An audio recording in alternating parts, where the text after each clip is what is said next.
नीलेश चारपे पर करोड़ों की निवेश ठगी का आरोप, रिटायर्ड लोगों की जमा पूंजी फंसी। नीलेश चारपे की कंपनी में निवेश कर बैठे लोग, शादी ब्याह के पैसे तक डूबने का दावा। पुणे दुबई में ऑफिस का झांसा देकर भरोसा जीतने का नीलेश चारपे पर आरोप। ईडी कार्रवाई का हवाला देकर निवेशकों का पैसा दूसरी योजनाओं में लगाने का आरोप। नीलेश चारपे के खिलाफ पीड़ितों का मोर्चा, पैसे वापसी और निष्पक्ष जांच की मांग तेज। नागपुर के मानकापुर क्षेत्र में निवेश के नाम पर करोड़ों रुपए की कथित ठगी का मामला सामने आया है। आरोप है कि नीलेश चारपे नामक व्यक्ति ने रिटायर्ड लोगों को मोटे मुनाफे का लालच देकर विभिन्न निवेश योजनाओं में पैसा लगवाया। पीड़ितों का कहना है कि उन्होंने अपनी रिटायरमेंट की जमा पूंजी ही नहीं बल्कि परिवार की शादी ब्याह के लिए रखी गई रकम भी आरोपी के कंपनी में निवेश कर दी। आरोप है कि पुणे और दुबई में कार्यालय होने का दावा कर लोगों का विश्वास जीता गया और बाद में कंपनियों पर ईडी कार्रवाई का हवाला देकर निवेशकों को दूसरी योजनाओं में पैसा लगाने के लिए कहा गया। इस पूरे मामले ने कई परिवारों की आर्थिक स्थिति को संकट में डाल दिया है। एक तरफ सरकार लगातार लोगों से बिना जांच पड़ताल के निवेश न करने की अपील करती है, लेकिन अधिक मुनाफे के लालच में लोग अपनी जीवन भर की जमा पूंजी ऐसे लोगों के भरोसे सौंप देते हैं। अब जब निवेशकों की रकम फंस गई है तो पीड़ित अपने पैसे वापस दिलाने और पूरे मामले की निष्पक्ष जांच की मांग कर रहे हैं। वहीं शिकायत दर्ज होने के 48 घंटे से अधिक समय बीत जाने के बावजूद मानकापुर पुलिस के हाथ अब भी खाली नजर आ रहे और पीड़ित कार्रवाई का इंतजार कर रहे हैं। मेरा नाम अक्षय जोशी है, मैं हाई कोर्ट में एडवोकेट हूँ। मानकापुर पुलिस स्टेशन आने के पीछे का कारण ये है कि यहाँ पे इस एरिया में, इस ज्यूरिसडिक्शन में एक व्यक्ति अपना ऑफिस चलाता है जिसका नाम है नीलेश चारपे।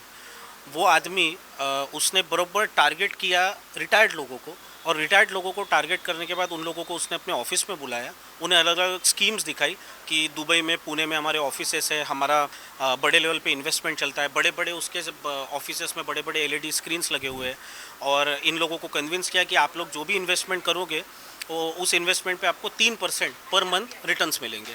इन लोगों ने विश्वास रखते हुए, ऑफिस का सेटअप देखते हुए, किसी ने 30 लाख, किसी ने 20 लाख, किसी ने 50 लाख, किसी ने 40 लाख ऐसे इन्वेस्टमेंट उसके कंपनी में उसके थ्रू किया। पहले 2-3 महीने में रिटर्न्स आए, उसके बाद रिटर्न्स आना बंद हो गए। जब रिटर्न्स आना बंद हुए तो ये लोग उसके ऑफिस में गए तो उन्होंने कहा कि वो कंपनी बंद हो चुकी है, ईडी की कुछ कार्रवाई हुई है, इसलिए अब नई कंपनी शुरू हुई है, यहाँ पे आप और पैसे इन्वेस्ट करो, आपका पुराना पैसा भी मैं निकाल के दे दूँगा। इन्होंने विश्वास रखते हुए फिर से पैसे इन्वेस्ट किए, फिर ये लोग फंसे। तीसरी बार फिर गए, तीसरी बार फिर सेम तरीके की स्कीम, सेम तरीके का इन्वेस्टमेंट, फिर से फंसौनुक। और उसके बाद जब इनको ध्यान में आया कि इनके साथ फंसौनुक हुई है, 420 हुई है, चीटिंग हुई है, फ्रॉड हुआ है, तो इन लोगों ने अपने रिटर्न्स वापस मांगना शुरू किए, इन्वेस्टमेंट वापस मांगना शुरू की। तो उनको धमकी मिलना शुरू हुई कि दोबारा मेरे ऑफिस में आए तो पैर तोड़ दूंगा, रातों रात गायब करवाने की मैं ताकत रखता हूँ, मेरे दुबई तक डायरेक्ट कनेक्शन है, जो मेरा उखाड़ना है उखाड़ लो। इस तरीके की लैंग्वेज उसने यूज़ की और उन लोगों को अपने ऑफिस से हकाल दिया। इन लोगों को किसी ने बताया मेरे बारे में, तो ये सब लोग मेरे पास आए और अभी इन लोगों को लेकर मैं कंप्लेंट लेकर यहाँ पुलिस स्टेशन में आया हूँ। यहाँ पे काळेस्कर सर जो पीआई है, हरीश काळेस्कर सर, उन्होंने हमें पूरा सहयोग दिया है और कड़ी से कड़ी कार्रवाई करने का हमें उन्होंने प्रॉमिस दिया है। हमारी कंप्लेंट एक्सेप्ट की है और कड़ी से कड़ी कार्रवाई वो करेंगे, ऐसे हम उम्मीद रखते हैं। उस कंपनी का नाम क्या है? जो 3-4 कंपनी चेंज हुई। पहले कंपनी का नाम था वीवीआईपी इन्वेस्टमेंट, उसके बाद और कुछ नाम हुए, जैसे मेरे साथ अभी ये इन्वेस्टर्स लोग हैं, ये आपको डिटेल में उस बारे में बता पाएंगे। एक संघटन आहे भारत माता संघटन, त्या संघटनचा मी राष्ट्रीय प्रवक्ता आहे। ते संघटन सोशल कॉजेसमध्ये स्वतःला इन्व्हेस्ट करून कामं करणं, लोकांची मदत करणं। तर या संघटनपर्यंत एक व्यक्ती आले की बाबा माझी मदत करा, असा फ्रॉड झालेला आहे माझ्यासोबत, मी कुठे जाऊ, माझं आता एका महिन्यावर लग्न आलं आहे, पत्रिका छापायचे सुद्धा पैसे माझ्याकडे नाही आहे, आणि अशा या व्यक्तीने माझी फसवणूक केलेली आहे। आणि आज त्या व्यक्तीला पैसे मागायला गेलो की तो म्हणतो पाय तोडेल, हात तोडेल, गायब करून देईल, अशा प्रकारे तो धमक्या देतो, चोरी ऊपर से सीना चोरी। तर त्या संघटनचा मी वकील असल्यामुळे आणि त्या संघटनचा मी राष्ट्रीय प्रवक्ता असल्यामुळे त्या संघटनच्या मार्फत हे काम माझ्याकडे आलं। मग या व्यक्तीच्या थ्रू मला कळलं की अजून असे भरपूर विक्टिम्स आहेत। मग हे सगळे लोक मला ऑफिसमध्ये भेटायला आले, मी यांचं प्रकरण समजून घेतलं, यांचे कागद पाहिले, यांचे बँक स्टेटमेंट्स पाहिले, आणि मग माझ्या लक्षात आलं की this is a proper cheating 420 matter. हा व्हाईट कॉलर क्रिमिनल आहे खूप मोठा तो व्यक्ती, आणि खूप मंजावा खिलाडी आहे तो. ज्या प्रकारे त्यांनी हे ऑर्गनाइज्ड वेमध्ये ही फसवणूक केलेली आहे इतक्या मोठ्या लेवलवरती, तर हे अतिशय ऑर्गनाइज पद्धतीने विचार करून म्हणजे he had deception from the very inception in his mind. तर असे हे लोक माझ्याकडे आले आणि या लोकांची मी सहायता करायला इथे आज यांच्यासोबत पोलीस स्टेशनला आलेलो आहे. बिलकुल, म्हणजे भारत माता संघटन यांच्या वतीने किंवा हे काम यांच्या होतं. Yes. सहकार्य पूर्णपणे शेवटपर्यंत करेल. राहील. भारत माता संघटनचे अध्यक्ष रवी रेड्डी वारजी यांचा पूर्ण सपोर्ट यांना शेवटपर्यंत राहणार आहे. या मॅटरमध्ये मी एक वकिलापेक्षा एक सोशल वर्कर म्हणून आलेलो आहे. मी रूपराव उके. मी विप्स वायलेट नावाची कंपनी होती आणि ते निलेश चरपे हा त्यांचा हे होता आणि त्यांनी सांगितलं की बाबा तुम्ही इथे इन्व्हेस्ट केले तर आम्ही तुम्हाला 3% हे देऊ. मग मी त्यावेळेस 5 लाख रुपये टाकले होते आणि मिसेसच्या नावाने 6 लाख, मुलाच्या नावाने 3 लाख, भावाच्या नावाने 2 लाख असे टाकले. आम्ही 16 लाख माझे गेले. तर काही दिवस त्यांचे पैसे आले 8-9 महिने. नंतर त्यांनी एकदम बंद झाली म्हणे कंपनी. आमची ईडी छापा मारला म्हणे. तर तेव्हापासून पैसे येणं बंद झाले. तर 2 वर्ष होऊन गेले. आता देतो म्हणता पण देतच नाही तो. तर ते एक होता त्याचा मित्रच, काय नाव त्याचं, म्हणजे त्यांचे असे एजंट त्यांनी नेमलेले आहे का? नाही नेमलेलं नाही आहे. ते ओळखीमधूनच घेत होते. ते अच्छा, ओळखीच्याच लोकांकडून पैसे घेत ते होते. तुमच्या ओळखीचे होते? ते तुमच्या हो, ओळखीचे एक होते. ते जे होते ना ते माझ्या मित्राचे जावई होते. तर त्याच्या थ्रू मी गेलो. मग तुम्ही त्यांच्याशी संपर्क साधला? हो, काय नाव होतं त्याचं? अनुप कुंभलवार. आणि काय कंपनीचं नाव काय होतं? विप्स वायलेट. हां. असे टोटल त्यांनी किती लोकांसोबत असं फ्रॉड केलेलं आहे? हां, तर तेवढी ते माहीत नाही. बरं, 20-25 लोक आपल्या नागपूरचे मला आता ओळखीचे आहेत. आणि यांचं मेन ऑफिस कुठे आहे? नागपूर. मेन ऑफिस नागपूरला इथं गोंदी रोडवरच आहे. आणि PNP नावाने आता नवीन उघडली त्यांनी कंपनी. आता ती कालपासून बोर्ड गायब झाला. तर त्यांनी बोर्ड काढून ठेवला आणि ऑफिसला टाळा लावला. अच्छा, म्हणजे आता सध्या ऑफिस बंद आहे. बंद आहे. ऑफिसमध्ये कोणीच आहे नाही. कोणी नाही. कालपासून? कालपासून हो. ते साहेबांनी बोलावलं तेव्हापासून त्यांनी ते बोर्ड काढून ठेवला आणि ऑफिसला टाळा लावला. त्याचा नंबरवर कॉल केला असता किंवा नाही, आता केला नाही मी. माझे नाव नितीन डाकोरे. माझ्याजवळ वडिलांचे पैसे होते रिटायरमेंटचे. तर त्या मी एकाएकी इन्व्हेस्टमेंटला गेला. आधी पाहिलं तो बँकेची FD म्हणून मला सांगितलं. मला FD करायची होती पैशाची. त्यांनी FD म्हणून सांगितलं मला की आमच्याकडे बँकेत तेवढे जे रिटर्न नाही भेटत ते आमच्या बँकेत भेटते बा. त्या हिशोबानं मग मी जात गेलो त्याच्याकडे. तर त्यांनी खूप सारं असं दाखवलं प्रॉपर्टीमध्ये इन्व्हेस्टमेंट किंवा बँकेत FD भेटते बा. आणि खूप सारं असं त्यांनी दाखवलं ट्रस्टेड. घरच्या लोकांची इन्व्हेस्टमेंट दाखवली करोडीची. ते सगळं दाखवलं. पूर्ण ट्रस्ट करून घेतला 4-5 महिने. त्याच्यानंतर मग माझ्यासोबत बँकेत आला आणि ते RTGS केलं दुसऱ्या कंपनीत. असं त्यांनी मला 3-4 कंपनीत फसवलं वेगळ्या.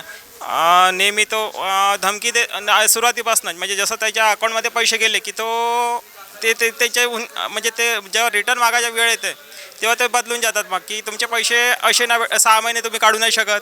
अशा प्रकारे तो वेगवेगळं फिरवण्याचे कामं करतो. आणि ऑफिसमध्ये गेल्यावर जेव्हा आम्ही पैसे 5-6 महिन्यांच्या रिटर्न मागून राहिलो जेव्हा मला, तर तो म्हणते तुम्ही अगर कोर्टात गेले किंवा पोलीस स्टेशनमध्ये तुमचे पैसे भेटणार नाही. आणि असं खूप सारा म्हणजे तो धमकी देतो. पूर्ण मारहाणीची धमकी देतो कधी. हां, माझे 22 लाख रुपये आहेत. तर तो आता परत करायला तयार नाही. तो धमकी देतो आता. काय नाव आहे त्यांचं पूर्ण? निलेश शर्पे. आणि कुठली कंपनी?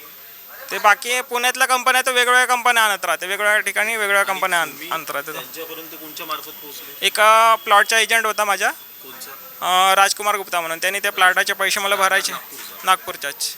आणि निलेश शर्पे हा जवळचे माणसं किंवा त्याचे नेमलेले एजंट आहेत खूप सारे असे. गोंदिया, वर्धा या सगळ्या ठिकाणून त्यांनी पैसे गोळा केलेले आहेत. जो सगळा निलेश सरपेचा व्यवहार होत आहे हा सगळा एजंट त्यांनी नेमलेल्या एजंटच्या मार्फत होत आहे. हा जो राजकुमार गुप्ता होता याच्याशी तुमचे काही पर्सनल संबंध होते? प्लॉटाशी रिलेटेड फक्त. मी तो एका प्लॉट एजंट आहे तो.